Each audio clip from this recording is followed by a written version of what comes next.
Assalamualaikum warahmatullahi wabarakatuh. Perkenalkan, nama saya Marieta Tesoca Biladina sebagai pemateri yang pertama. Di sini saya akan menjelaskan pokok pembahasan pertama, yaitu pandangan tentang manusia menurut pendekatan REBT. Pendekatan REBT atau Rational Emotive Behavioral Therapy adalah pendekatan behavior kognitif yang menekankan pada keterkaitan antara perasaan, tingkah laku, dan pikiran. Pendekatan ini dikembangkan oleh Albert Ellis. Pandangan dasar pendekatan ini tentang manusia adalah bahwa individu memiliki tendensi untuk berpikir irasional, yang salah satunya didapat melalui belajar sosial.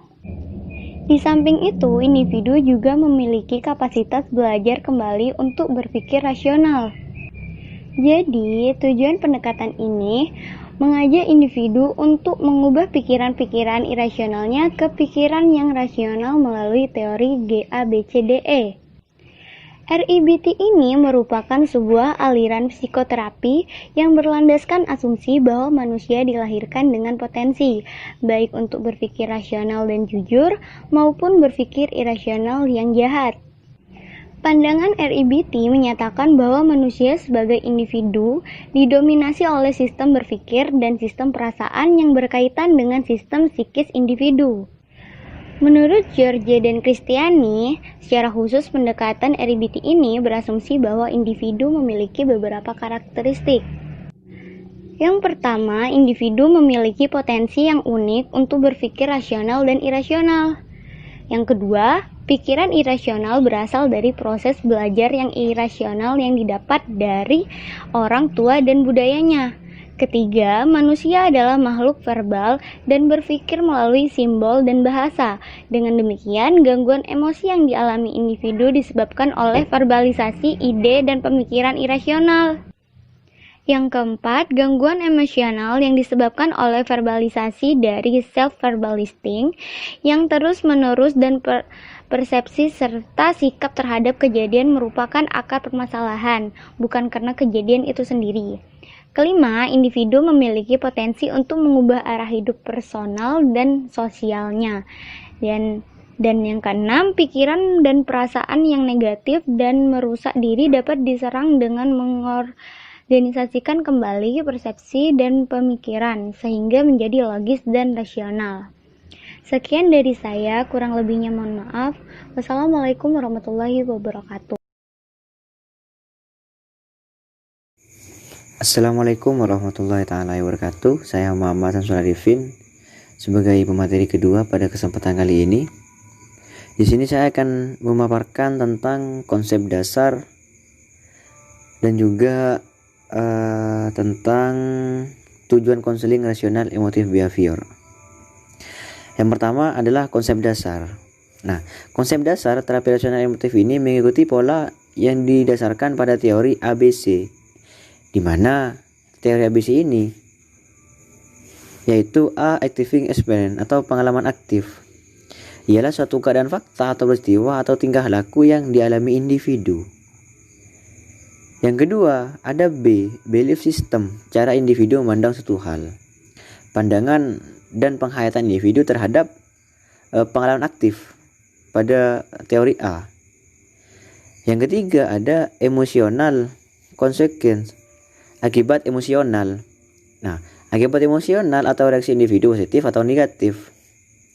Jadi ini memang konsep dan dasar terapi rasional emotif ini memang berurutan dari pengalaman aktif, lalu cara individu memandang suatu hal, kemudian akibat emosional atau reaksi individu terhadap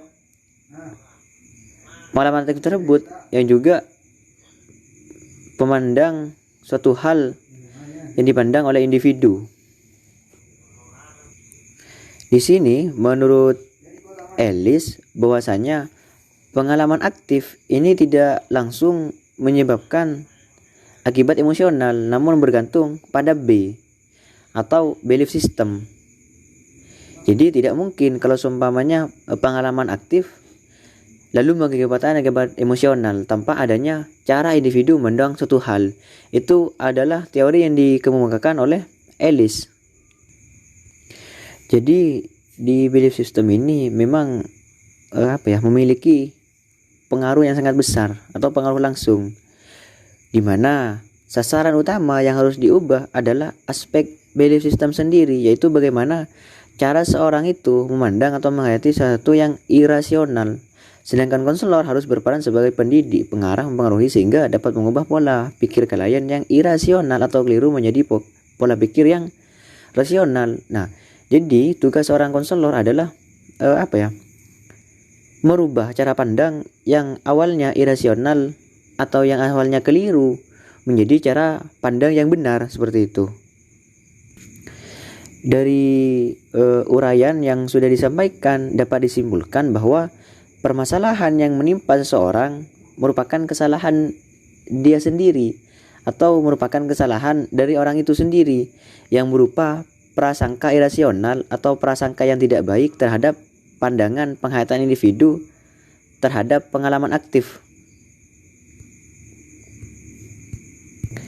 Dan adapun tujuan dari konseling rasional emotif behavior yaitu bertujuan memperbaiki dan mengubah sikap persepsi atau sederhananya mengubah cara berpikir seorang, keyakinan serta pandangan yang awalnya negatif menjadi pandangan yang positif, pandangan yang awalnya irasional menjadi pandangan yang rasional, sehingga dapat mengembangkan diri dan mencapai realisasi diri yang optimal.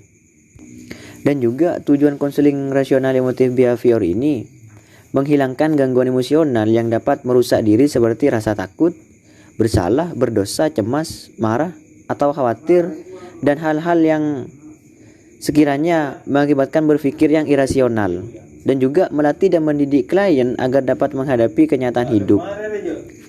Nah, dan di dalam konseling, konselor membantu klien untuk mengenali insting yang menjadi penyebab perilaku rasionalnya reptil sendiri, yaitu sehingga membantu klien mendapatkan 3 jenis insting seperti itu. Yang pertama, klien memahami bahwa perilaku disfungsionalnya terjadi tidak hanya karena penyebab di masa lalu, tetapi bahwa penyebab tersebut masih ada di dalam pikiran klien sampai saat ini. Pada poin yang pertama ini, konselor menyadarkan bahwa sebenarnya perilaku disfungsionalnya klien ini tidak hanya terjadi karena masa lalu, akan tetapi karena penyebabnya itu adalah masih ada dalam pikiran klien sampai saat ini. Intinya masih masalah itu masih difikirkan hingga pada akhirnya terjadilah perilaku disfungsional. Seperti halnya dalam suatu peribahasa dijelaskan bahwa tidak mungkin ada sesuatu hal di dalam pikiran manusia kecuali memang sebelumnya dia itu sudah pernah melihatnya, atau suatu hal yang pernah dilihat oleh indera. Insting yang kedua ini, klien memahami bahwa apa yang mengganggunya saat ini karena keyakinan irasional yang terus dipertahankannya.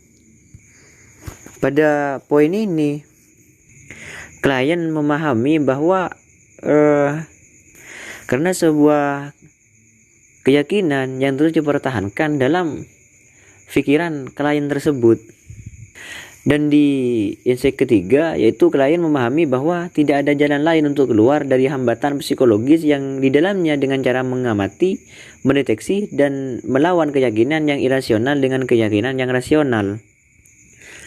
Baru setelah klien mendapatkan 3 insting tersebut, kemudian konselor menunjukkan kepada klien bahwa verbalisasi dirinya masih merupakan sumber utama dari gangguan emosional yang dialaminya. Seperti itu. Mungkin hanya itu saja dari saya, selebihnya kita diskusikan bersama jika ada hal-hal yang masih kurang difahami. Wallahul muwaffiq ila aqwamit thoriq. Wassalamualaikum warahmatullahi taala wabarakatuh. Assalamualaikum warahmatullahi wabarakatuh. Nama saya Wilda Atika. Sebagai pemateri ketiga akan menjelaskan tentang peran dan fungsi konselor dan juga tahapan konseling. Yang pertama yaitu peran dan fungsi konselor. Jadi, peran konselor dalam pendekatan REP ini diantaranya yang pertama aktif direktif. Aktif direktif ini yaitu konselor itu mengambil peran lebih banyak untuk memberikan penjelasan terutama pada awal konseling. Yang kedua yaitu mengkonfrontasi pikiran irasional konseli secara langsung. Jadi, konselor itu menentang pikiran irasional yang dimiliki konseli itu secara langsung. Yang ketiga, menggunakan berbagai teknik untuk menstimulus konseli agar berpikir dan mendidik dirinya sendiri. Yang keempat, secara terus-menerus menyerang pemikiran irasional konseli. Jadi, pemikiran irasional yang dimiliki oleh konseli itu sebisa mungkin harus dihilangkan. Yang kelima, mengajak konseli untuk mengatasi masalahnya dengan kekuatan berpikir bukan emosi. Yang keenam yaitu bersifat didaktif atau pengajaran. Dalam melaksanakan pendekatan Rational Emotive Behavior Therapy atau REP, konselor itu diharapkan memiliki kemampuan berbahasa yang baik karena Rational Emotive Behavior Therapy ini banyak didominasi oleh teknik-teknik yang menggunakan pengolahan verbal. Selain itu, secara umum, konselor harus memiliki keterampilan untuk membangun hubungan konseling. Keterampilan konseling yang harus dimiliki konselor yang akan menggunakan pendekatan REP adalah sebagai berikut. Yang pertama, empati. Yang kedua, menghargai. Yang ketiga, ketulusan. Yang keempat, kekongkritan. Dan yang kelima, konfrontasi. Kemudian, tahapan konseling. Untuk mencapai tujuan Rational Emotive Behavior Therapy atau REP, konselor melakukan tahapan konseling diantaranya yang pertama, menunjukkan pada klien bahwa masalah yang dihadapi klien berkaitan dengan keyakinan-keyakinan irasionalnya. Jadi, semestinya klien itu harus belajar memisahkan keyakinan yang rasional dan keyakinan irasional agar klien tersebut mencapai kesadaran. Tahapan yang kedua yaitu membawa klien ke tahap kesadaran dengan menunjukkan bahwa dia sekarang sedang mempertahankan gangguan emosionalnya untuk tetap aktif dengan terus-menerus berpikir secara tidak logis. Dan tahapan yang ketiga adalah kita berusaha agar klien itu memperbaiki pikiran-pikiran dan meninggalkan gagasan irasionalnya.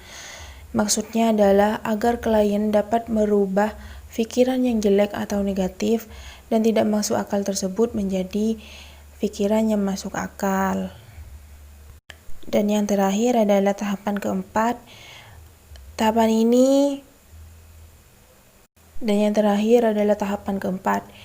keempat adalah menentang klien untuk tahapan keempat ini adalah menantang klien untuk mengembangkan filosofis kehidupan yang rasional. Jadi, klien itu ditantang untuk mengembangkan filosofis kehidupannya yang rasional atau yang masuk akal dan menolak kehidupan yang irasional. Maksudnya adalah mencoba menolak pikiran-pikiran klien yang tidak logis untuk masuk dalam dirinya. Jadi, pikiran yang tidak logis itu harus ditolak seperti itu. Sekian penjelasan dari saya. Kurang lebihnya saya mohon maaf. Wassalamualaikum warahmatullahi wabarakatuh. Assalamualaikum warahmatullahi wabarakatuh. Nama saya Ahmad Jiyadi. Di sini saya sebagai pemateri keempat ingin menjelaskan teknik-teknik konseling. Pendekatan REBT menggunakan berbagai teknik yang bersifat kognitif, afektif, dan behavioral yang disesuaikan dengan kondisi konseli.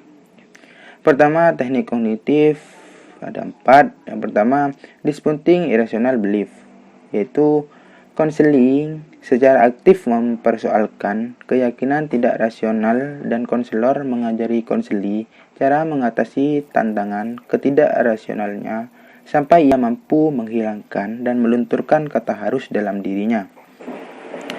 Yang kedua, doing cognitive homework. Konseli membuat daftar masalah mereka, mencari keyakinan absolut mereka, dan mempertentangkan keyakinan-keyakinan tersebut. Yang ketiga, singing one language. Konseli mempelajari bagaimana menyatakan bahasa yang tepat agar tidak terjadi pemikiran dan perilaku yang disfungsional. Yang keempat, psychoeducation method.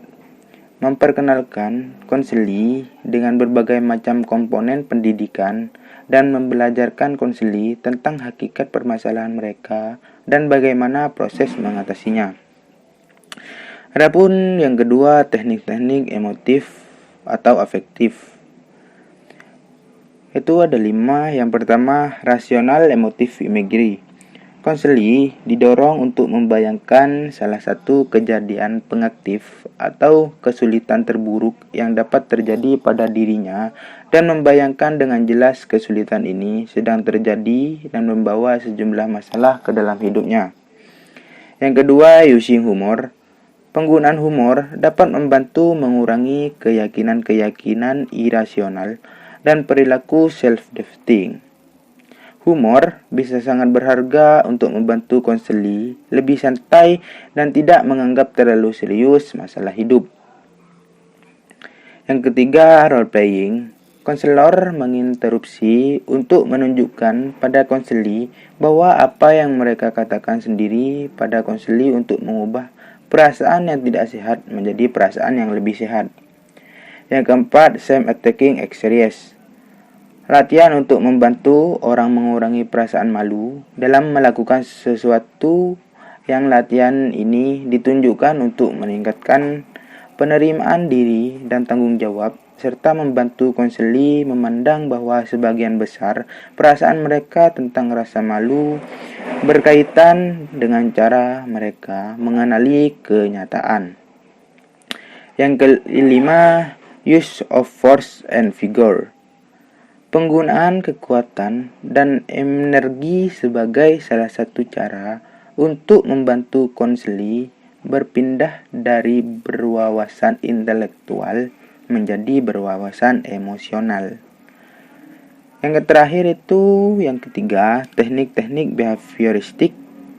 Teknik ini, konselor menggunakan prosedur behavioral standar seperti pengkondisian operan, prinsip manajemen diri, desistansi sistematis, teknik relaksasi, dan permodelan.